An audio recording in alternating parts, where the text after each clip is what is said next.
In the far western reaches of Tibet, where the ancient Guge kingdom once flourished, the land rises into an expanse so vast and silent, it feels as though the world itself has paused. Here in Ngari, the air is sharp and clean, and the mountains stand like stone guardians over valleys where prayer flags ripple endlessly in the wind. Lama Rinchen Sangpo, the great translator and wandering teacher, was no stranger to these highlands, known for building monasteries and carrying the Dharma to even the most remote corners of Tibet.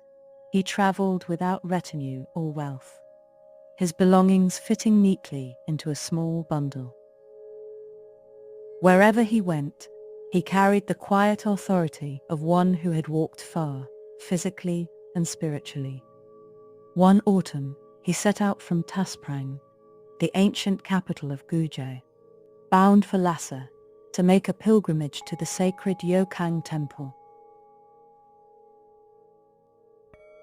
His path led him through Nagqu, a high wind-swept plateau where nomadic families lived, scattered across the endless grasslands. The journey was not hurried. Each step was taken with the awareness that the journey inward mattered as much, perhaps more, than the destination. The nomads of Nagqu lived close to the earth. Yaks, sheep, and goats grazed under the watch of snow-capped mountains that pierced the sky even in summer. Crystal lakes mirrored the clouds, their surfaces so still they reflected not just the heavens, but the very stillness of the soul. In meadows rich with medicinal grasses, the air was heavy with a fragrance known only to those who had never left the land. When Lama Rinchen Sangpo reached one such camp, the families, led by Abba Songye, a respected elder, welcomed him with the warmth reserved for rare guests. In their world, travellers were few, and a lama's visit was a blessing. A fresh white kata scarf was placed around his shoulders, butter tea was poured into a wooden cup, and the people gathered as the sun sank, painting the mountains in gold and crimson. Ama Dolkar, the camp's grandmother, sat nearby, her copper prayer wheel turning steadily, murmuring mantras, Om Mani Padme Hum, Vajrasattva Vazaguru. The younger children, Dorji, Pema, and Tashi, clustered at her side, eyes wide with curiosity. Even the camp dogs settled at the edge of the gathering, as though sensing the moment. The Lama began to speak, in a voice calm yet certain, the kind of voice that made even the wind pause to listen. There is no one who does not die, and no one knows when death will come, he said. Don't postpone practice. Don't think, I'll do it later. Death can come at any moment. The children stopped fidgeting. A stillness fell over the group. Lama Rinchen Sangpo continued, using images the nomads knew well. The mind is like a wild yak, powerful, unpredictable, and dangerous when left untamed. Just as a herder must patiently train the yak to carry loads and follow paths, so too must we train our mind through meditation and discipline. Ama Dolkar nodded, her weathered face lit by the fire. The true guru, she said softly, is the manifestation of one's mind. The Lama smiled. Yes, Guru Yoga is not about worshipping someone far away. It is about recognizing the enlightened qualities already within you. Your mind is the temple. Your awareness is the Buddha.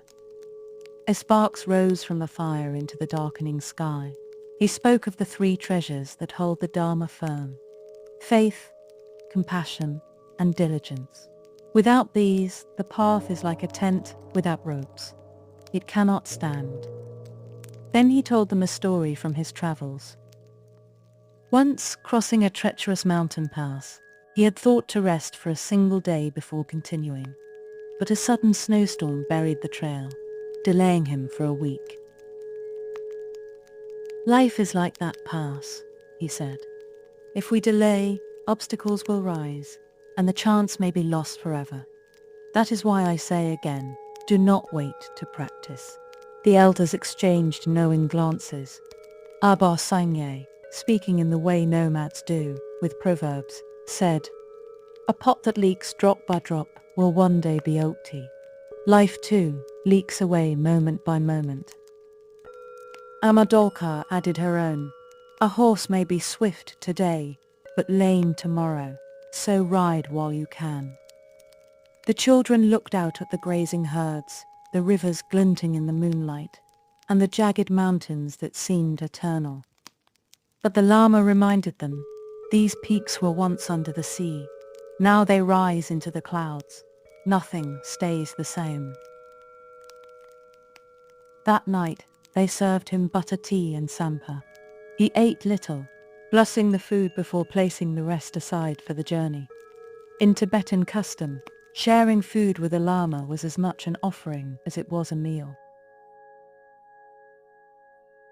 At dawn, the camp gathered to see him off. Amadolkar turned her prayer wheel with steady hands. Abba Sangye raised his palm in blessing, and the children waved shyly. The herders paused in their work, heads bowed.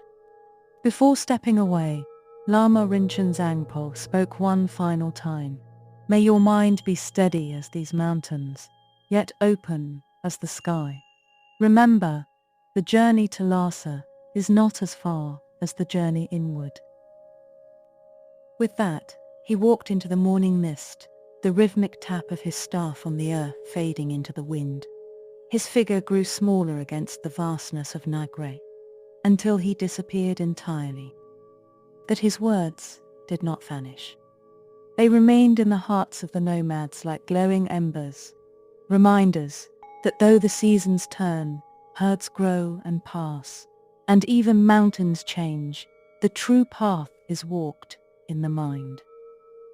And so, in both the green valleys of Ngari and the open plains of Nagqu, the story of the Lama from Guge endures, told and retold by elders to the young, carried in memory like a well-worn prayer bead, reminding all who hear it that impermanence is not something to fear, but a truth to embrace. This work is lovingly dedicated to the people of Tibet, keepers of a profound wisdom tradition that continues to inspire the world with its depth, resilience, and boundless compassion. To every listener who has given their time and heart to hear these words, we offer our deepest gratitude. May the spirit of these teachings bring you peace, clarity, and courage in your own journey. If our work has touched you, we humbly ask you to like, share, and subscribe, so that these timeless reflections may reach more hearts across the world. Your support is the wind beneath our wings, and together we can keep this light shining.